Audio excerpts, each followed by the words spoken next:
Hey there writers, my name's Emma, and if you haven't been here before, I'm a romance writer and I love helping other writers to achieve their publishing and writing dreams.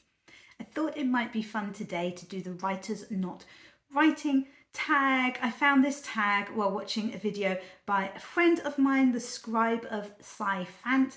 I'll make sure that I link their video down in the description below. So the tag is 10 questions. Question number 1 is, do you have a day job? I am extremely lucky in that writing and writing related activities are my day job. I obviously write. I have 15 books published at the moment. Most of them are traditionally published, but some of them are self-published. I'm also a freelance developmental editor, a book coach, and I run a creative writing class locally. So all of those things together, all of those writing related activities add up to my day job. Question number 2, are you a reader? Most definitely. I love books. I love reading. I read every single day, usually for not nearly as long as I would like, which would be for hours and hours, which usually just isn't possible, but yes, definitely a reader. Question number 3, what are your other hobbies? So apart from reading and writing, I love playing board games. I love watching films. I love walking my dogs and just exploring new places in the beautiful country that we live in, which is Wales. And I love crafting, although I'm not very good at any craft activities, but I don't mind. I really like sewing and knitting. So yeah, those are my hobbies. Question number 4 is rather a serious one, tea or coffee? So really both. Although I do drink more tea than coffee. Tea is my kind of fallback drink, and when I'm writing, typically I will have a cup of tea. But I do really love coffee, so if I could only choose one to drink like for the rest of my life, it would probably be coffee, because you know, you go out to a nice coffee shop and you have a really good coffee. That's wonderful. I will not. Talking about like coffee shops though, one reason why I would choose coffee as well is that I'm more than happy to pay for a beautifully made coffee made by a trained barista in one of those fancy shiny machines, and it makes all the hissing and the steaming and everything like that. Happy to pay for that. I am not happy to pay nearly the same amount for a cup of tea in the same place, which is just a tea bag with some hot water poured on it. I don't even have milk or sugar in my tea. So it is actually just a tea bag with hot water, and I won't do it. So that is another reason why it would be coffee that I would choose over tea. Question number 5, what are you passionate about? I guess that's something other than not buying a tea in coffee shops. What am I passionate about? I am passionate about writing and helping other writers. I'm passionate about reading. I'm passionate about loving animals and stopping animal abuse. If we're getting a little bit serious for a moment, I'm passionate about teaching children to love reading and books. Most of all though, I'm passionate about my family. My family are the most important thing in my life, and yeah, that is absolutely the most important thing to me. Question number 6, do you have any pets? I do, and you may have either seen or heard them in my videos if you've been around here for a while. I have 2 chocolate Labradors called Hector and Paris. So Hector had his 10th birthday a little while ago. He had a lovely time, in case you were wondering. He had croissants because he is obsessed with croissants if they're warming up in the oven. So that is what he had as a birthday treat. And he is amazing, and he is the best boy ever. He is perfection. He is so handsome and athletic and so sweet and loving. And yeah, and then you have his brother Paris. So Hector was named after Hector, the Prince of Troy, from Greek mythology. And then yeah, and we got Paris. Paris was a rescue, and he's a little bit broken, bless him. He's not really all there. And yeah, so he was named Paris, another Prince of Troy. And it's a little like inside joke, because Paris came to Hector's home and destroyed it, basically by starting the Trojan War because of his actions in stealing Helen away from her husband Menelaus. And yeah, so Paris basically destroyed his brother's home. He's a nightmare. He really is. He can do things like, because he's quite big, if there's any washing up in the washing up bowl, in sink, he can just climb up and help himself if he wants. He likes to chew on wooden spoons, for example, so he can do that. What we discovered is that he's definitely a dog who requires 6 people to look after him, which was fine because there are 6 people in our household, except 2 of them deserted me to go off to university. And yeah, it requires more than 4 people to look after this dog. But he is extremely adored. He's wonderful. How he hasn't killed himself yet by his actions is genuinely testament to what a good dog owner I am, honestly. And I guess we wouldn't have him any other way.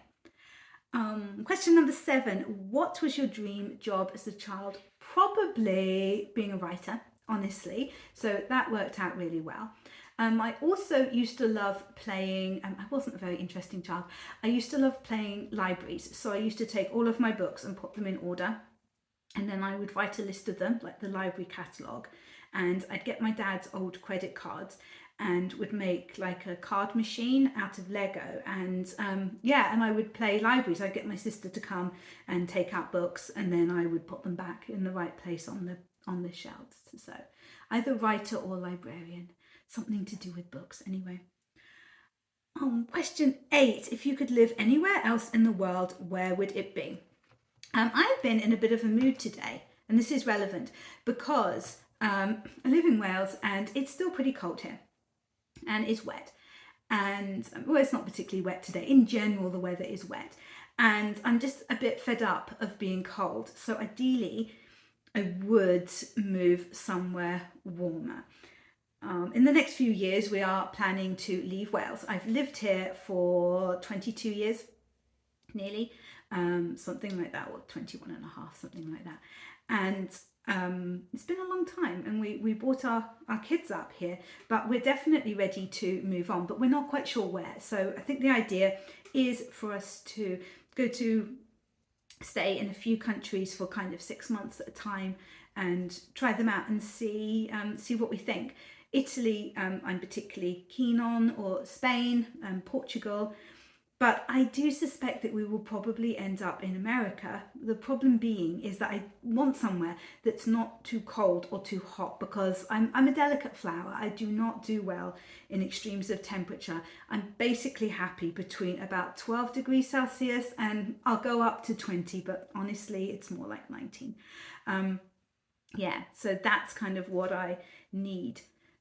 Maybe we could have several homes around the globe and just move to each of them as the right temperature hits in that area. I don't think that that's being too unreasonable at all. Buy my books so that I can have several homes and never have to be too hot or too cold. Thank you. Question number 9. Do you speak any foreign languages? Not well, honestly. I learned French and Spanish at school, as well as Latin, and I then continued on with Latin at university, and I did some ancient Greek as well. I have been learning Italian now for about 9 months, I think, and I've been really enjoying that on Duolingo, but I also have a textbook because I'm a nerd, so I needed to have a textbook as well, and that's been really good fun. I'm not great at all, but it was nice, and we went to Italy last year. It was nice to at least kind of be able to order some coffees, order some pizzas, that kind of thing. Even if I couldn't properly have a conversation, I could do something, so that was kind of cool. Question number 10, final question, is what music would we find in your collection? There's quite a mixture, actually. So when I'm working, I normally like something that doesn't have words because I find it too distracting if it's got words. So I listen to quite a lot of ballet music. Actually, I've got like a playlist that I will listen to on YouTube of whole ballet performances. I also listen to quite a lot of classical music, just kind of like generally in the car or in the house. But you know, I'm a big fan of like angry 90s girls music. I really rock a lot of that, honestly. You know, like Gwen Stefani, Alanis Morissette, that kind of thing. I also love the Foo Fighters, of course I do. Love the Red Hot Chili Peppers and anything like that. Big jazz fan as well, especially kind of like female jazz singers and jazz from the 40s and 50s. That's really nice kind of evening music. So I'm probably not covering everything, but basically like it's quite eclectic and it really depends on my mood and what I'm doing. So there you go. That is the tag finished. I hope that it has been illuminating or at least amusing. I would like to tag Margaret Pinard only because I'm kind of mean and I know that she's got a lot of tags built up, so I think it's funny to add another one. Also my friend Sharon Booth, because I want her to make more videos. She's so sweet. She's such a lovely, lovely person, and that really comes across in her videos, and I want her to make more of them. And also Tracy Mayhew, because Tracy always has such wonderful answers to her tag videos, and I really enjoy when she does them. So there we go. But if you would like to do this tag, please consider yourself tagged.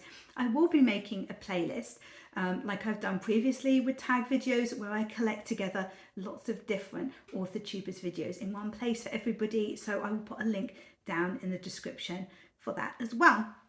Please make sure that you boop the like button if you enjoyed the video, and subscribe if you're not already, because we have a lot of fun on this channel, and I will catch you in the next one.